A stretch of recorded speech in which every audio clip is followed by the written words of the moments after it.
Hi there, my name is Louise Norris, and my husband and I own a health insurance brokerage in Colorado, and I've been writing about healthcare reform now for more than 8 years.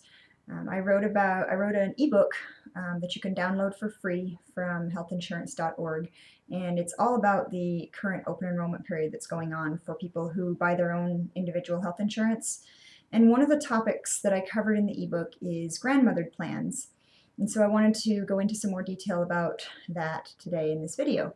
So grandmothered plans are health insurance plans that you purchased after the Affordable Care Act was signed into law in March of 2010, but before all of the bulk of the ACA's regulations went into effect in 2014. So you had a good 3.5 year time, more than 3.5 years there, where people were still purchasing plans that were not fully compliant with the ACA.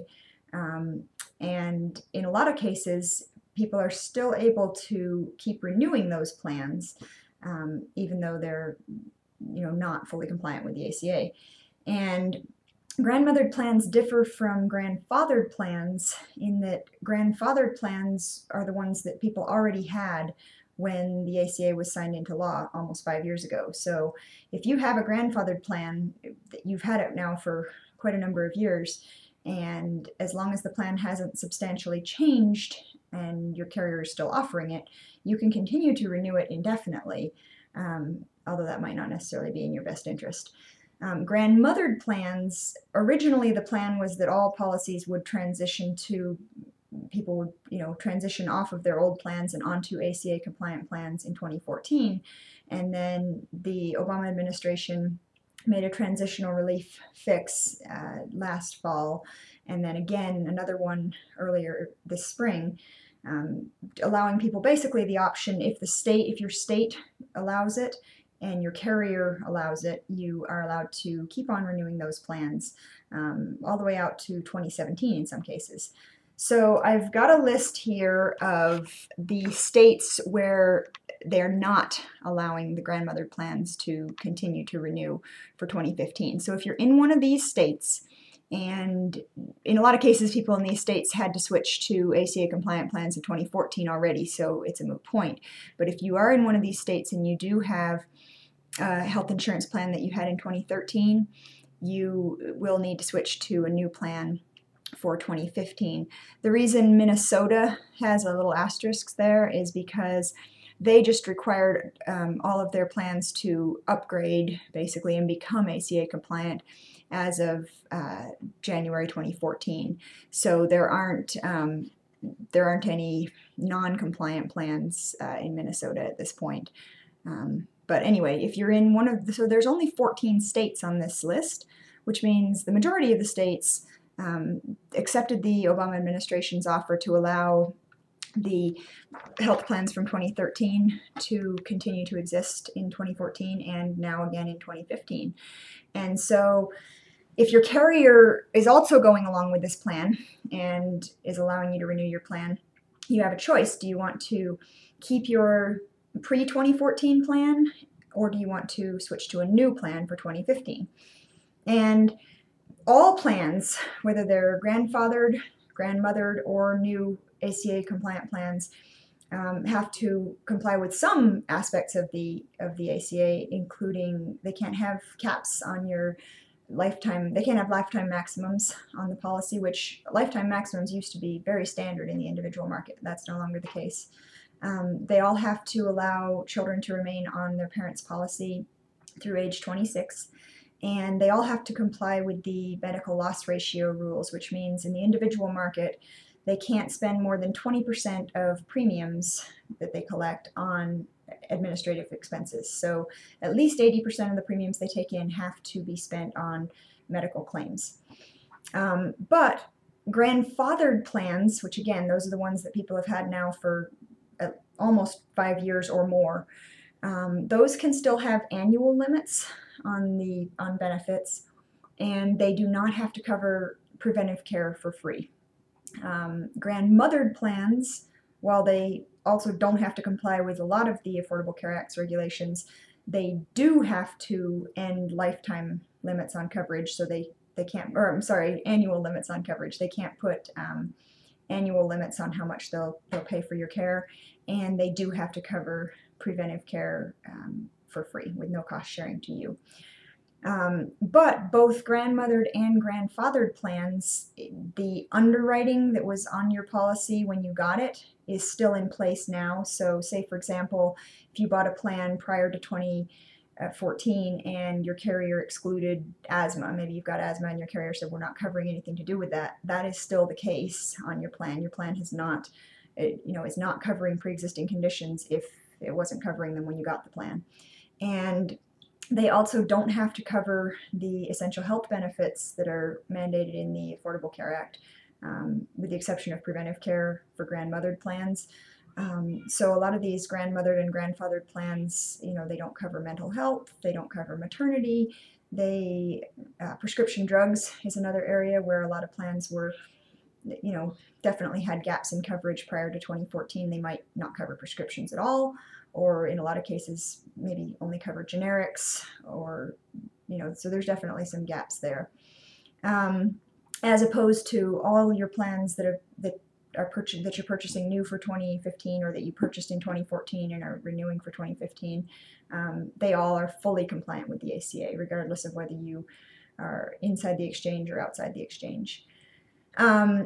Now, another thing, your obviously grandfathered and grandmothered plans are not subsidy eligible. So if you are eligible for subsidies under the Affordable Care Act, you can't get those if you keep your grandfathered or your grandmothered plan. And the subsidies extend well into the middle class. A family of 5, you can earn up to $111,000 a year as a family of 5 and still qualify for subsidies. So, the majority of American households do qualify for subsidies, and if you are holding on to a grandmothered or grandfathered plan because maybe you just haven't checked to see what else is available, I would definitely encourage you to take a look around and see, in your exchange what you could get, because you might find that you're eligible for subsidies that you weren't aware of. The other thing to be aware of with your grandfathered and your grandmothered plans is the way the pricing works. And again, going back to the medical loss ratio, at least 80% of the premiums that are taken in have to be spent on claims. So by far and away, the driving factor for prices is medical costs, the amount of money they're spending on claims. And in both your grandfathered and your grandmothered plans, they have what's called a closed block in terms of the covered lives they have, because nobody new can enroll in those plans. So grandfathered plans haven't been able to enroll anybody new for almost 5 years now, and grandmothered plans for a year now, no one new has been purchasing those plans. So the average age of their enrollees is increasing, and statistically, as your average age of your enrollees increases, so do health costs. In an individual market where you have new people joining constantly, it's sort of always refreshing that pool of insureds. And once you have a closed block, people can leave, but people can't come in. So in a lot of cases, rate increases on grandmothered and grandfathered plans are maybe higher than you might see in the new plans that are available, that started becoming available in 2014. So a good example of this is my own family's plan. Here in Colorado, we last year had the option to renew our grandmothered plan for 2014, and we also had the option to shop around for a new plan. And at the time, switching to a new plan was going to cost us at a minimum $150 more per month. The cheapest fully ACA compliant plan we could get would have been $150 more than just renewing our grandmothered plan. But now that 2015 is coming around, 1 year later, there's a carrier in our market here that is offering new plans much less expensive than they were last year. And actually the cost of replacing our plan with an ACA compliant plan is 13% less than it would have been last year. And at the same time, our grandmothered plan is increasing in price by 13%. So they've almost met in the middle now. At this point, we could switch to an ACA compliant plan for virtually the same as we would be paying in 2015 for our grandmother plan. And I think people will find that in a lot of cases, obviously it's not just Colorado, because of the way I described how the rating works on those closed block plans as opposed to your new plans where they are constantly enrolling new people and obviously working to gain market share and making their prices competitive and trying to enroll as many new people as possible. In a lot of states, there are carriers offering plans for lower premiums in 2015 than they were in 2014. And in virtually all cases, you'll find that your grandmothered or your grandfathered plan will be going up in price. So if you checked last year and found that it was going to be too expensive to switch, you definitely check again, because you might find that with your new rate increase on your grandmothered plan or your grandfathered plan, and with possible rate decreases in the new market, either in the exchange or outside the exchange if you don't qualify for a subsidy, there might be a plan that's definitely a better value for you if you switch.